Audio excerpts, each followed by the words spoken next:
প্রস্তুতি সম্পন্ন হলে রোজার আগেই ভোট করা যেতে পারে তারেকের প্রস্তাবে ইউনূস। অধ্যাপক ইউনূসকে কলম ও বই উপহার দিলেন তারেক রহমান। বৈঠকটি ছিল ঐতিহাসিক, জাতিকে দিক নির্দেশনা দেবেন খালেদা জিয়া ও ডক্টর ইউনূস, জানালেন তারেক রহমান। ভাবতেই পারছি না কিভাবে বেঁচে গেলাম, বিমান দুর্ঘটনায় একমাত্র জীবিত যাত্রী। আশিকে দিয়ে আলোচনায় থাকা জোবান দিলেন সাকিবের সঙ্গে ছবি। আমি শালীন, আপনারা দেখছেন টাইমস ফ্ল্যাশ। প্রস্তুতি সম্পন্ন হলে রোজার আগেই ভোট করা যেতে পারে তারেকের প্রস্তাবে ইউনূস।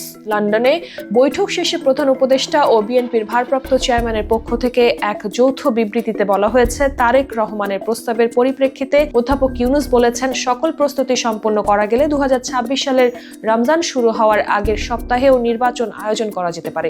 তারেক রহমান প্রধান উপদেষ্টাকে একটি কলম ও দুটি বই উপহার দিয়েছেন। একটি বই হলো পরিবেশকর্মী গ্রেটা থুনবার্গের no one is too small to make a difference, আর একটি বই নেচার ম্যাটার্স। প্রধান উপদেষ্টার প্রেস সচিব শফিকুল আলম তার ভেরিফাইড ফেসবুক আইডিতে এই উপহারের ছবি পোস্ট করেছেন। প্রধান উপদেষ্টা ডক্টর মোহাম্মদ ইউনূসের সঙ্গে অনুষ্ঠিত বৈঠককে ঐতিহাসিক বলে মন্তব্য করেছেন বিএনপির ভারপ্রাপ্ত চেয়ারম্যান তারেক রহমান। সাবেক প্রধানমন্ত্রী ও বিএনপি চেয়ারপারসন খালেদা জিয়া এবং ডক্টর ইউনূস জাতিকে দিক নির্দেশনা দেবেন বলেও জানান তিনি। লন্ডনে পার্ক লেনের হোটেল ডচেস্টারে বৈঠক শেষে বের হয়ে উপস্থিত সাংবাদিকদের এসব কথা বলেন তারেক রহমান। 4 দিনের সফরে এই হোটেলেই অবস্থান করছেন প্রধান উপদেষ্টা। এর আগে ওই হোটেলে ডক্টর ইউনূসের সঙ্গে একান্তে বৈঠকে বসেন বিএনপির ভারপ্রাপ্ত চেয়ারম্যান। এয়ার ইন্ডিয়ার বিমান দুর্ঘটনায় 241 জন যাত্রীর মৃত্যু হলেও অবিশ্বাস্যভাবে বেঁচে গিয়েছেন ভারতীয় বংশোদ্ভূত ব্রিটিশ নাগরিক বিশ্বাস কুমার রমেশ।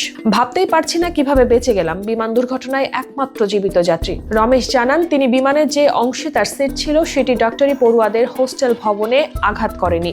বিমানের ওই অংশ মাটির কাছাকাছি ছিল। আমার দরজাটি ভেঙে পড়েছিল, একটি ছোট্ট জায়গা দেখতে পাই, সেখান দিয়েই আমি বিমান থেকে নেমে আসার চেষ্টা করি, বলেন তিনি। রমেশ জানিয়েছেন, চোখের সামনেই বিমানের ক্রু ও সহযাত্রীদের মরতে দেখেছেন তিনি। বিধ্বস্ত বিমান থেকে বেরিয়ে আসার পর তার হেঁটে যাওয়ার একটি ভিডিও প্রকাশ্যে আসে। দ্রুত ভাইরাল হয়ে যায় ওই ভিডিও। দুর্ঘটনার কবলে পড়া এয়ার ইন্ডিয়ার ওই বিমানের একমাত্র জীবিত যাত্রী জানান, তার বাঁ হাত পুড়ে গিয়েছে। কিছুক্ষণের মধ্যেই তাকে ঘটনাস্থল থেকে অ্যাম্বুলেন্সে করে দ্রুত হাসপাতালে নিয়ে যাওয়া হয়। জোভানকে হঠাৎ দেখা গেল শাকিব খানের সঙ্গে। ছবিটি নিয়ে নানা কৌতূহল তৈরি হয়েছে। কেউ কেউ বলছেন, তাহলে কি ছোট পর্দার সাবিলার মতো সামনে শাকিবের সঙ্গে কোনো সিনেমায় দেখা যাবে এই অভিনেতাকে? ঈদে মুক্তি পাওয়া তাণ্ডব সিনেমা দিয়ে আলোচনায় এসেছেন সাবিলা নূর। ফেসবুকে পোস্ট করা ছবিটি নিয়ে জোবান বলেন, আমাদের হঠাৎ করে একটি আয়োজনে দেখা হয়, সেখানে সিয়াম, শরীফুল রাজ, তৌসিফ, মুস্তফা কামাল রাজ ভাই সহ আরো অনেকেই ছিল।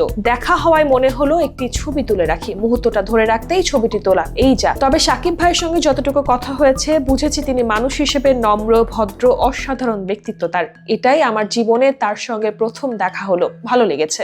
ছবিটি নিয়ে কেউ কেউ জোবানকে বড় পর্দায় স্বাগত জানান। তাহলে কি এই অভিনেতা সিনেমায় অভিনয় করতে যাচ্ছেন? এমন প্রশ্ন করতেই জোবান বলেন, আমার এখনো সিনেমায় যাওয়ার সময় হয়নি। এরকম আরো তথ্য পেতে চোখ রাখুন বাংলাদেশটাইমস.com-এ।